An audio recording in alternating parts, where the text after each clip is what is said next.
La nouvelle évangélisation. Bonjour, je suis le Père Mario Saint-Pierre.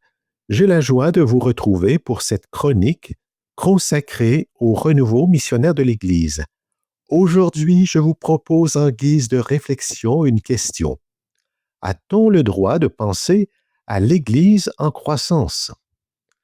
Développer et présenter une vision d'évangélisation pour le renouveau des paroisses suscite, on le sait, de multiples résistances. Ces résistances sont parfois explicites, parfois plus diffuses. Soupçons de naïveté, crainte d'une protestantisation de l'Église, rejet d'un vocabulaire jugé managérial, peur d'une instrumentalisation des personnes ou encore découragement face à un contexte socio-culturel marqué par la déchristianisation. La difficulté s'accentue encore lorsque le renouveau missionnaire est explicitement relié à une dynamique de croissance.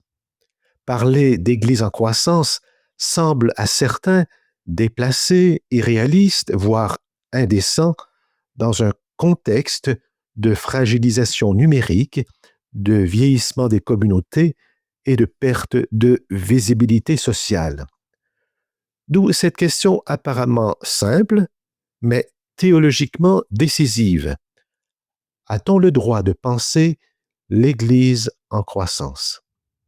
Est-ce une illusion d'idéalisme pastoral, une fuite en avant face à la crise, ou au contraire une exigence interne de la foi chrétienne elle-même? Cette question ne renvoie pas d'abord à des stratégies, à des modèles organisationnels ou à des indicateurs quantitatifs, elle touche au cœur des vertus théologales. Penser l'Église en croissance, c'est finalement consentir à déployer une foi plus lucide, une espérance plus ferme et une charité plus missionnaire. Première vertu théologale, je crois à l'Église en croissance. Affirmer « je crois à l'Église en croissance » peut surprendre.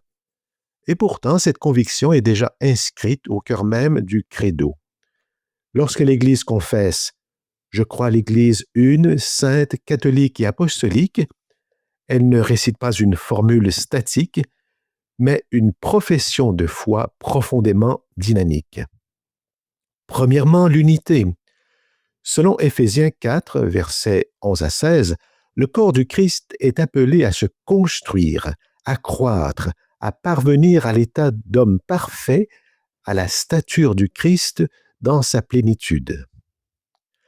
L'unité ecclésiale est un processus vivant d'intégration, de maturation et de communion. Croître pour l'Église, ce n'est pas d'abord s'étendre, c'est devenir toujours plus ajusté au Christ, tête du corps en croissance. Deuxièmement, la sainteté. L'Église est sainte par la grâce qui l'habite et l'engendre sans cesse. Or, la grâce par nature est expansive, elle libère, guérit, justifie, sanctifie, recrée. Penser l'Église en croissance, c'est reconnaître que l'œuvre de sanctification est appelée à toucher des personnes nouvelles, des cultures nouvelles, des situations inédites. Une Église qui ne croîtrait plus dans la sainteté deviendrait une institution de gestion du sacré, non plus un organisme vivant traversé par l'Esprit. Troisièmement, l'Église est apostolique.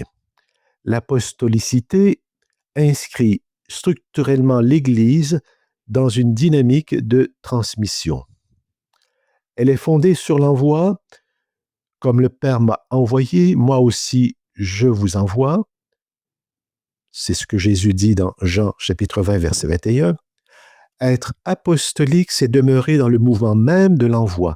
Une Église en croissance ne serait plus apostolique au sens plein, car elle n'engendrerait plus de nouveaux croyants, de nouveaux témoins, de nouvelles communautés. Enfin, quatrièmement, la catholicité. affirmer que l'Église est catholique confirme que l'Église est par essence ouverte à l'expansion. Saint Augustin l'affirme lorsqu'il déploie les 4 sens complémentaires du mot catholique. Ici, nous résumons sa pensée. D'abord dans son sens étymologique, kat holos, du grec, qui signifie tout simplement selon la totalité. Holos signifie tout.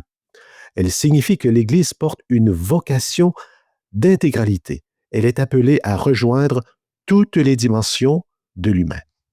Dans son sens doctrinal, elle confesse que le Christ confie à l'Église la plénitude des moyens du salut, non pour les enfermer, mais pour les communiquer dans la vérité du Christ. Dans son sens géographique, elle est intrinsèquement orientée vers toutes les nations et jusqu'aux extrémités de la terre. Et aussi dans son sens numérique et démographique, elle affirme que tous les hommes sont appelés à entrer dans cette communion.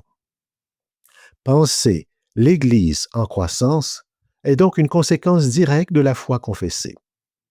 Deuxième vertu théologale, j'espère la croissance de l'Église. L'espérance chrétienne se déploie au cœur de situations marquées par l'épreuve. Or, notre époque est en soi une épreuve. Raréfaction des prêtres, perte de transmission, sécularisation accélérée, recomposition culturelle profonde. C'est ici que le livre des Actes des Apôtres devient un laboratoire théologique décisif. Près de 25 fois, le texte souligne de manière variée que l'Église grandissait, la parole se répandait, le nombre de disciples augmentait. Or, ces refrains de croissance ne surgissent pas dans un contexte de facilité institutionnelle, mais au milieu de conflits, de persécutions, de déplacements, de tensions internes, de crises culturelles majeures. La croissance n'est pas le fruit d'un environnement favorable, elle est le signe paradoxal de l'œuvre de l'esprit dans la fragilité. L'espérance engage une responsabilité, discerner, soutenir et structurer tout ce qui déjà relève d'une fécondité missionnaire.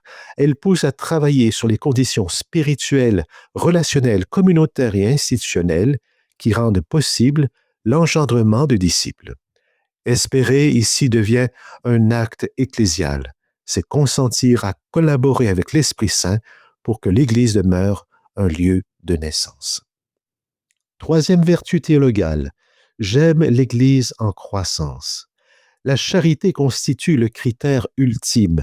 L'amour, par nature, est diffusif. Il se communique, il engendre, il appelle à la relation. Une Église qui ne voudrait plus croître cesserait de fait d'aimer. Aimer l'Église en croissance, ce n'est pas aimer les chiffres, mais aimer la possibilité offerte à d'autres d'entrer dans la rencontre du Christ. La liturgie elle-même porte cette dynamique. Dans la deuxième prière eucharistique, nous prions ainsi « Fais grandir ton Église dans la charité ».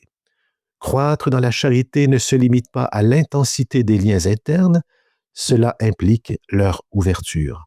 L'amour ecclésial devient authentique lorsqu'il ne se replie pas sur la préservation d'un entre-soi spirituel, mais s'expose à la rencontre, au risque, à l'hospitalité.